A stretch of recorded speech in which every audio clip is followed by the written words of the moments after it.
Hello guys and welcome back to best കാപ്പിക്സ്. ഇത്രയും കാലം നമ്മൾ ഫോർഡ് തിരിച്ചു വരുന്നു എന്ന ആൾക്കാർ പറയുമ്പോൾ ഓക്കെ എൻഡേവറൊക്കെ കൊണ്ട് തിരിച്ചു വരുമായിരിക്കും എന്നുള്ളൊരു സംഭവമായിരുന്നു. കാരണം അവർ എൻഡേവറാണ് ഇവിടെ പേറ്റൻറ്റ് ചെയ്തിരുന്നത്. പുതിയ എവറസ്റ്റ് പുതിയ ജനറേഷൻ മോഡൽ പുറത്തിറക്കിയ മോഡൽ 2022 ആ വണ്ടി ഗ്ലോബലി ലോഞ്ച് ആയത്. എന്തായാലും അത് ഇവിടെ കൊണ്ടിരുന്നു എന്നാണ് പറഞ്ഞിരുന്നത്. അതായത് അത് മാത്രമേ പേറ്റൻറ്റ് ഉണ്ടായിരുന്നുള്ളൂ. ഫോർഡ് പിന്നെ ഒഫീഷ്യലായിട്ട് അവർ ഇന്ത്യയിലേക്ക് വരുന്നു എന്ന് പറഞ്ഞിട്ടൊന്നുമില്ല.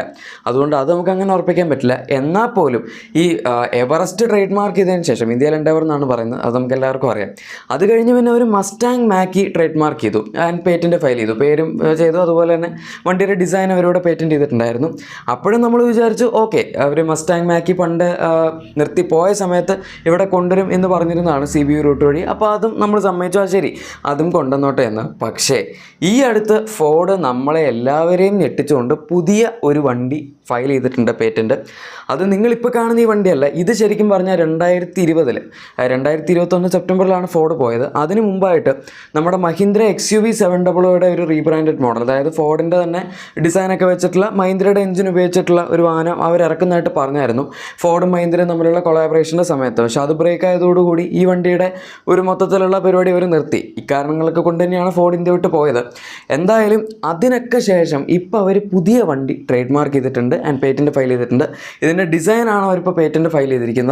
ഇതാണ് ആ പുതിയ വണ്ടിയുടെ ഡിസൈൻ. പക്ഷേ ഇതിൽ നമുക്ക് ഫ്രണ്ടും സൈഡും മാത്രമേ കാണാൻ പറ്റുന്നുള്ളൂ, റിയർ പ്രൊഫൈൽ കാണാൻ പറ്റുന്നില്ല.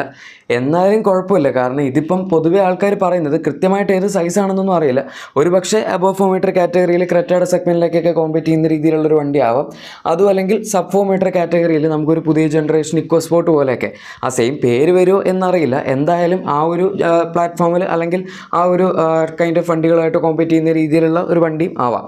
ഡിസൈൻ വൈസ് എടുക്കുകയാണെങ്കിൽ വണ്ടി കാണാൻ അത്യാവശ്യം രസമുണ്ട്. ഇത് കണ്ടിട്ട് ഇന്ത്യ സ്പെസിഫിക് മോഡൽ പോലെ ഉണ്ട്. കാരണം ഫോർഡിൻ്റെ ഈ ഒരു ഡിസൈൻ പാറ്റേണിൽ വരുന്ന വണ്ടികളൊന്നും പുറത്ത് അവരങ്ങനെ ഇറക്കാറില്ല. ആൻഡ് ഇതിൻ്റെ അകത്താണെങ്കിലും ഫോർഡ് പൊതുവേ ചെയ്യാത്ത ഒരു സംഭവമുണ്ട്, സ്പ്ലിറ്റ് ഹെഡ് ലാംപ്സിൻ്റെ ഡിസൈൻ. അത് ഇന്ത്യയിൽ ഇപ്പം സംഭവം ട്രെൻഡിങ് ആയതുകൊണ്ടാണെന്ന് തോന്നുന്നു ഫോർഡും ആ ഒരു സ്ട്രാറ്റജിയാണ് പിടിച്ചിരിക്കുന്നത്. ശരിക്കും പറഞ്ഞാൽ അങ്ങനെ സ്പ്ലിറ്റ് ഹെഡ് ലാംപ്സ് അല്ലാണ്ട് കൺവെൻഷണൽ ഹെഡ് ലാംപ്സ്, അതായത് എല്ലാം മുകളിൽ തന്നെ വരുന്ന രീതിയിലുള്ള ഡിസൈൻ ഇപ്പോൾ വളരെ കോമൺ ആണ്. ആൻഡ് അത് കണ്ടുവരുമ്പം ഒരു യുണീക്നെസ് ഉണ്ട്. അതിപ്പോഴും ഭൂരിഭാഗം വണ്ടികളിലും കൊടുക്കുന്ന ഒരു കമ്പനി ഫോർഡാണ്. പിന്നെ നമ്മുടെ ഫോക്സ് വാഗൻ, സ്കോഡ തുടങ്ങിയ കമ്പനികളൊക്കെ കൊടുക്കാറുണ്ട്. എന്തായാലും ഈവൻ നമ്മുടെ സ്കോഡയുടെ ആണെങ്കിൽ പുതിയ സബ് 4 മീറ്റർ SUV അവർ അനൗൺസ് ചെയ്തതിൽ സ്പ്ലിറ്റ് ഹെഡ് ലാംപ്സ് ആയിരുന്നു. ഈ വണ്ടിയുടെ കേസിലും എന്തായാലും ഇപ്പോൾ അങ്ങനെ തന്നെയാണ് സംഭവിച്ചിരിക്കുന്നത്. പിന്നെ ഫോർഡിൻ്റെ ടിപ്പിക്കൽ ഗ്രില്ലൊക്കെ വരുന്നുണ്ട്. അതുപോലെ നമുക്ക് താഴത്തായിട്ട് അത്യാവശ്യം വലിയൊരു ഹെഡ് ലാംപ്സിൻ്റെ ഏരിയ, അതായത് ഒരു കൈൻഡ് ഓഫ് നല്ലൊരു ഡിസൈൻ ഷേപ്പിൽ അവർ കൊടുത്തിട്ടുണ്ട്.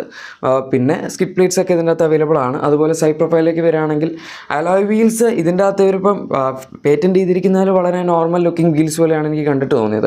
പക്ഷേ അതങ്ങനെ ആവണമെന്നില്ല, നമുക്ക് ചിലപ്പം കുറച്ചുകൊണ്ട് ബെറ്റർ വീൽസ് വരാം.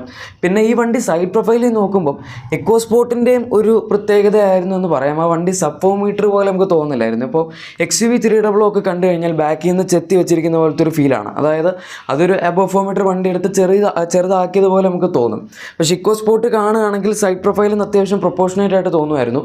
അല്ലാണ്ട് ഡിക്കി ഇടയ്ക്ക് വെച്ച് കട്ട് ചെയ്ത് കളഞ്ഞ് നമ്മളൊരു സബ് 4 മീറ്റർ വണ്ടി നിങ്ങൾക്ക് വേണ്ടി ഉണ്ടാക്കി എന്ന് പറയുന്ന ഫീൽ അല്ലായിരുന്നു. ഈവൻ നമ്മുടെ കുറച്ച് വണ്ടികൾ ഇപ്പോൾ നെക്സോൺ, സോണറ്റൊക്കെ അങ്ങനത്തെ ഒരു കട്ട് ഡൗൺ ആയിട്ടുള്ള ഫീൽ ഇല്ലാത്ത വണ്ടികളാണ്. ഈ വണ്ടിയുടെ കേസിലും അങ്ങനെ തന്നെയാണ് ഇപ്പം ഇവർ ട്രേഡ് മാർക്ക് ചെയ്തിരിക്കുന്ന വണ്ടി. ആൻഡ് ഇത് ശരിക്കും പറഞ്ഞാൽ സബ് 4 മീറ്റർ കാറ്റഗറിയിൽ നിൽക്കുന്ന വണ്ടിയാണെങ്കിൽ ഇതിൻ്റെ ഡിസൈൻ അടിപൊളിയാണെന്ന് പറയും. കാരണം ഇതിൻ്റെ ബാക്കിലത്തെ ബൂട്ടിലേക്കൊക്കെ അത്യാവശ്യം എക്സ്റ്റെൻഡ് ചെയ്ത് നിൽക്കുന്ന ഏരിയ ഉണ്ട്. അതുകൊണ്ട് തന്നെ നമുക്ക്, ഞാൻ നേരത്തെ പറഞ്ഞില്ലേ, ചോപ്പ് ചെയ്ത പോലത്തെ ലുക്ക് കിട്ടുന്നില്ല. ആൻഡ് മൊത്തത്തിലെടുക്കുകയാണെങ്കിലും സൈഡ് പ്രൊഫൈലിൽ വണ്ടിക്ക് ഒരു യുണീക്ക് ഡിസൈനാണ് കൊടുത്തിരിക്കുന്നത്. ഒരുപാട് കട്ട്സ് ആൻഡ് ക്രീസസ് ഒക്കെ ഉണ്ട്. കുറേയൊക്കെ ഇപ്പോൾ ഇപ്പോഴത്തെ ഹ്യുണ്ടായി വണ്ടികളൊക്കെ കാണുന്ന പോലത്തെ ഒരു ഡിസൈൻ ഫിലോസഫിയാണ്. പിന്നെ നമുക്ക് ഇന്ത്യയിലും ഇങ്ങനത്തെ ടൈപ്പിലുള്ള ഫോർഡിൻ്റെ വണ്ടികളുടെ ഡിസൈൻ അങ്ങനെ വന്നിട്ടില്ല.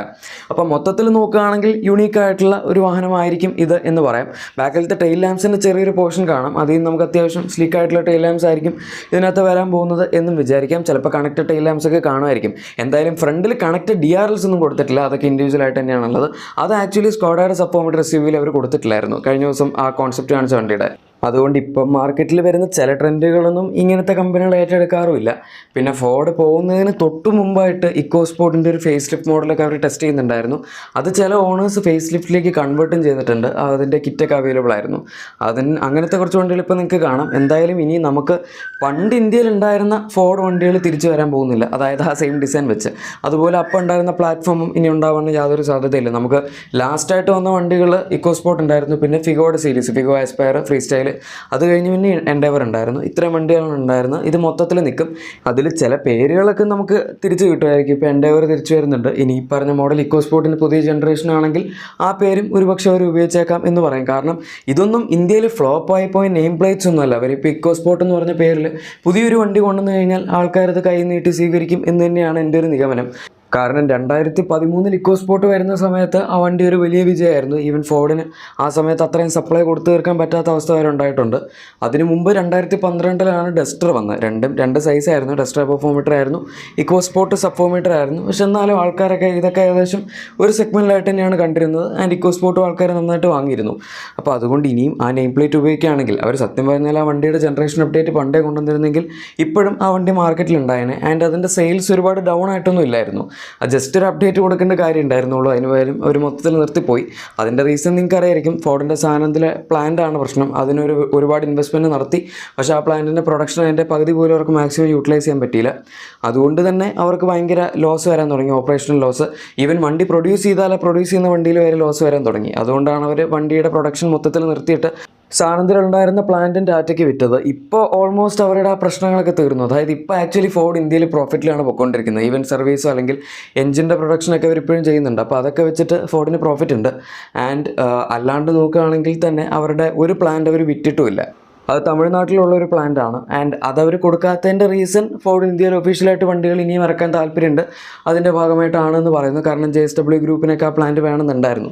കാരണം നമ്മുടെ MG ഇന്ത്യയുടെ കുറച്ച് മാർക്കറ്റ് ഷെയർ JSW ഗ്രൂപ്പ് വാങ്ങിയിട്ടുണ്ട്. അപ്പോൾ അതിൻ്റെ ഇൻവെസ്റ്റ്മെൻറ്റിൻ്റെ ഭാഗമായിട്ടൊക്കെയാണ് അവർ ആ പ്ലാന്റ് നോക്കിയിരുന്നത്. എന്തായാലും ലാസ്റ്റ് സ്റ്റേജിൽ ഫോർഡ് അത് കൊടുത്തില്ല. ഇനിയിപ്പോൾ നമുക്ക് കാണാം ഫോർഡ് ഇവിടെ വന്നിട്ട് എന്താണ് ചെയ്യാൻ പോകുന്നതെന്ന്. ഇത്രയും വലിയൊരു കമ്പനി ഒരു കാര്യമില്ലാണ്ട് ഇന്ത്യയിൽ വന്ന് ഇങ്ങനെ ഒരുപാട് വണ്ടികളുടെ പേറ്റൻറ്റ് ഫയൽ ചെയ്തിട്ട് പോകുന്നില്ല. പിന്നെ ഇറങ്ങാൻ ഒരുപാട് സമയം എടുക്കുമായിരിക്കും. 2024 ഫോർഡ് തിരിച്ചു വരുമെന്ന് പറയുന്നുണ്ട്. അതിലെനിക്ക് വലിയ പ്രതീക്ഷയില്ല. കാരണം ടൈം എടുക്കും. എൻഡേവർ ചിലപ്പോൾ അവർക്ക് CBU ആയിട്ടൊക്കെ കൊണ്ടുവരാനാണെങ്കിൽ ചിലപ്പോൾ നടക്കുമായിരിക്കും. അല്ലാണ്ടൊന്നും ഒരു വണ്ടി ഇങ്ങനെ പ്രൊഡ്യൂസ് ചെയ്തൊക്കെ ഗ്രൗണ്ട് സെപ്പ് ഇറക്കാമെന്നൊക്കെ പറഞ്ഞാൽ ചിലപ്പോൾ കാര്യമല്ല. അതിനൊക്കെ ഇനിയും ടൈം എടുക്കും. ആൻഡ് ആദ്യമായിട്ട് നമ്മൾ അതിൻ്റെ ടെസ്റ്റിങ്ങിൽ ഇവിടെ സ്പോട്ട് ചെയ്യണം എന്നാൽ മാത്രമേ വല്ല കാര്യമുള്ളൂ. അല്ലാണ്ട് ഇപ്പോൾ എൻഡേവറൊക്കെ അധികം സ്പോട്ട് ചെയ്തില്ലെങ്കിൽ പോലും CBU ആയിട്ട് ഇറക്കാനാണ് അവർക്ക് വലിയ ബുദ്ധിമുട്ടില്ല. പക്ഷേ അത് നിങ്ങൾ വിചാരിക്കുന്ന റേറ്റിലൊന്നും വരില്ല കേട്ടോ. ഈവൻ നമ്മുടെ ഫോർച്യൂണറിനേക്കാളൊക്കെ വില കൂടുതൽ ആയിരിക്കും. ഫോർച്യൂണറിന് തന്നെ ഇപ്പം ഓൾമോസ്റ്റ് ടോപ്പ് എൻഡിന് 65 lakhs ഓൺ റോഡ് പോകുന്നുണ്ട്. ഈ വണ്ടി എങ്ങനെയായാലും ഓൺ റോഡ് ഒരു 85 അടുത്തെങ്കിലും പോകാണ്ടിരിക്കില്ല എന്നാണ് എനിക്ക് തോന്നുന്നത്. CBU ആയിട്ടാണ് വരുന്നതെങ്കിൽ. അതല്ല അവർക്ക് CKD ആയിട്ടോ ലോക്കലി മാനുഫാക്ചർ ചെയ്യാൻ പറ്റുമെങ്കിൽ ഏറ്റവും ബെസ്റ്റ്. CKD ആയിട്ട് കൊണ്ടുവരാൻ പറ്റുമെങ്കിലും 70-75 വരെയൊക്കെ പോകാനുള്ള ചാൻസ് ഉണ്ട്. പിന്നെ നമ്മൾ ആ വണ്ടിയുടെ സൈസും ഫീച്ചേഴ്സും ഒക്കെ എടുക്കുകയാണെങ്കിൽ അപ്പോഴും കുറച്ചുകൂടെ വർത്താണ്. അതുകൊണ്ട് പിന്നെ കുഴപ്പമില്ല. ഫോർഡിനെ പറ്റിയുള്ള നിങ്ങളുടെ അഭിപ്രായം തീർച്ചയായും താഴെ കമൻസിൽ പറയാം. വീഡിയോ ഇഷ്ടപ്പെട്ടെങ്കിൽ ലൈക്കും സബ്സ്ക്രൈബും ഷെയറും കൂടെ ചെയ്തേക്കാം. നമുക്ക് മറ്റൊരു വീഡിയോയിൽ കാണാം. Thank you for watching my video and good bye.